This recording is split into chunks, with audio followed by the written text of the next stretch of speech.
Hello friends. तो आज इस वीडियो में हम कुल 5 पोर्टफोलियो स्टॉक्स को डिस्कस करेंगे और ये स्टॉक्स हमारे पोर्टफोलियो के लाइफ लॉन्ग मेंबर भी हो सकते हैं। As per long term strategy हमें कुछ ऐसे स्टॉक सिलेक्ट करने चाहिए अपने लाइफ लॉन्ग पोर्टफोलियोज के लिए जो अपने सेक्टर के मार्केट लीडर्स हों और अपने सेक्टर को डोमिनेट करते हों।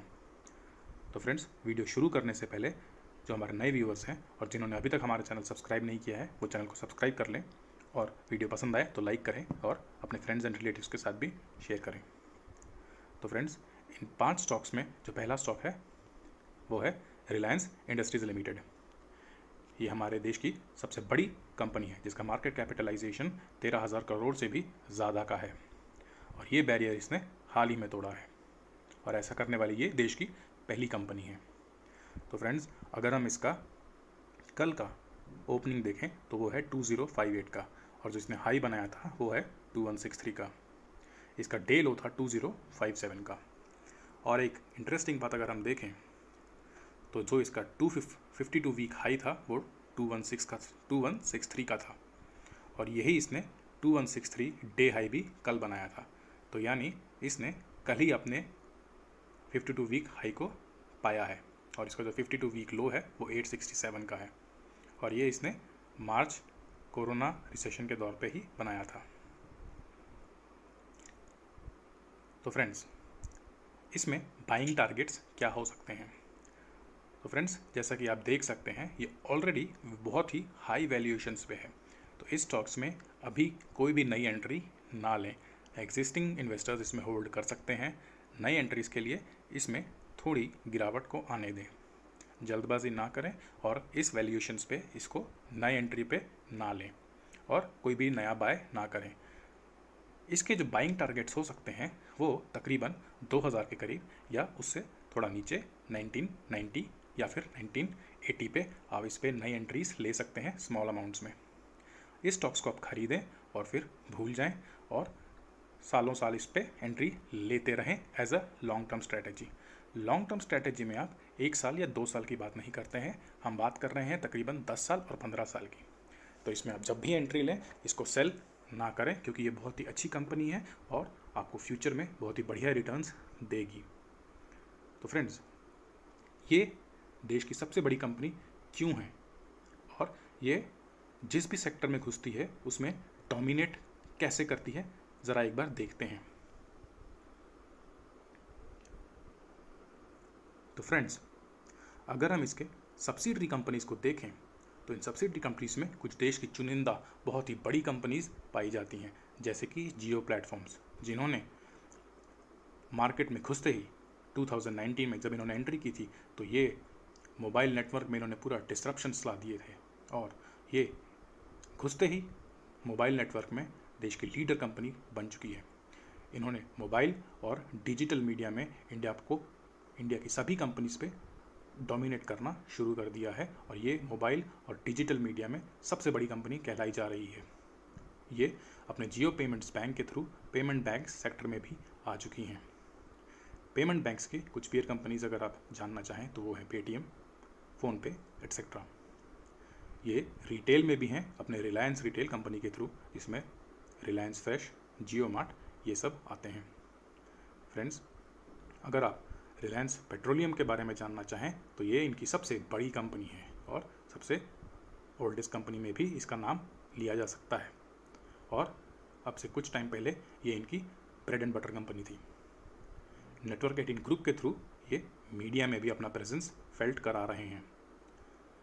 फुटबॉल स्पोर्ट्स डेवलपमेंट लिमिटेड, अगर कोई इस कंपनीज को नहीं जानता है तो इसमें कोई बड़ी बात नहीं है क्योंकि football sports development limited actually ISL को ऑर्गेनाइज करती हैं।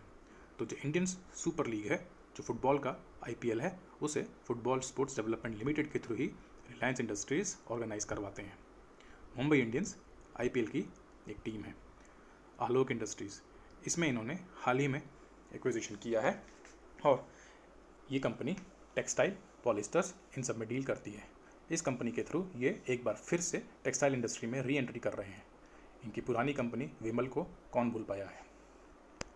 तो फ्रेंड्स, चलते हैं दूसरे स्टॉक की ओर।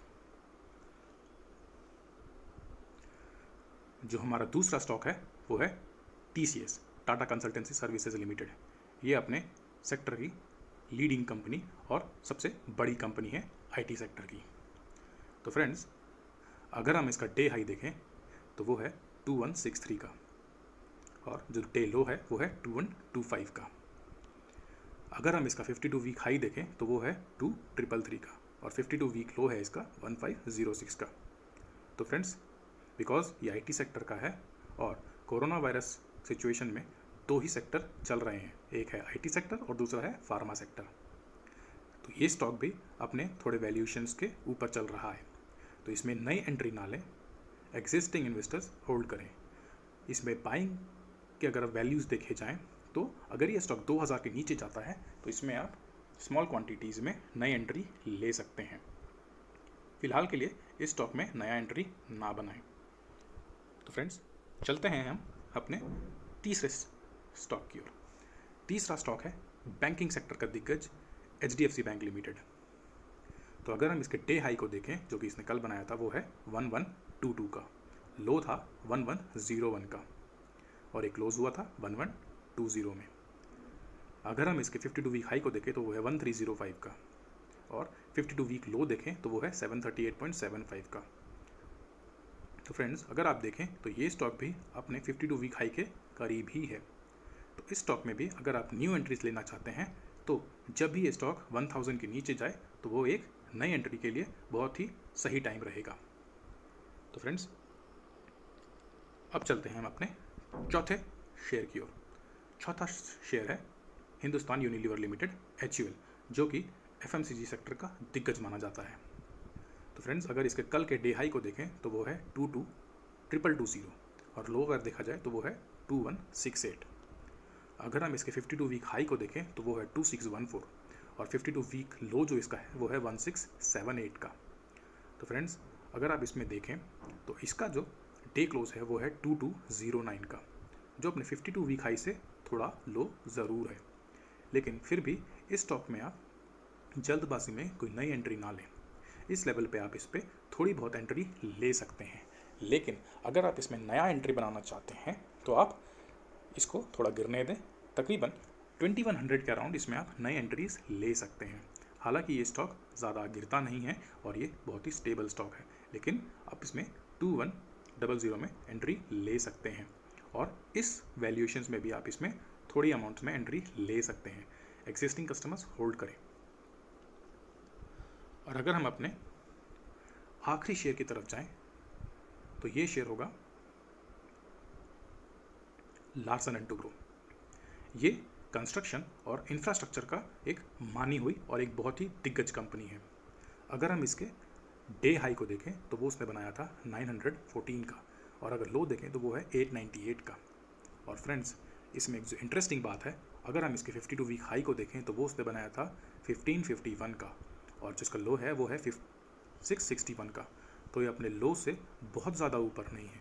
ये कंपनी को देखते हुए ये अपने लो से सिर्फ 300 रुपये ऊपर आया है। लेकिन अगर आप इसका 52 वीक हाई देखें तो वो उसने बनाया है 1551 का, और कोरोना इशू इस कंपनी को बहुत ज़्यादा इफेक्ट कर चुका है। तो फ्रेंड्स, इस कंपनी में बहुत पोटेंशियल है, और जैसे ही लॉकडाउन ख़त्म होंगे, कोरोना इशू रिजॉल्व होगा, ये स्टॉक बहुत दौड़ेगा। तो हमें आशा है कि इस स्टॉक में आप नई एंट्रीज इस वैल्यूएशंस में बिल्कुल ले सकते हैं।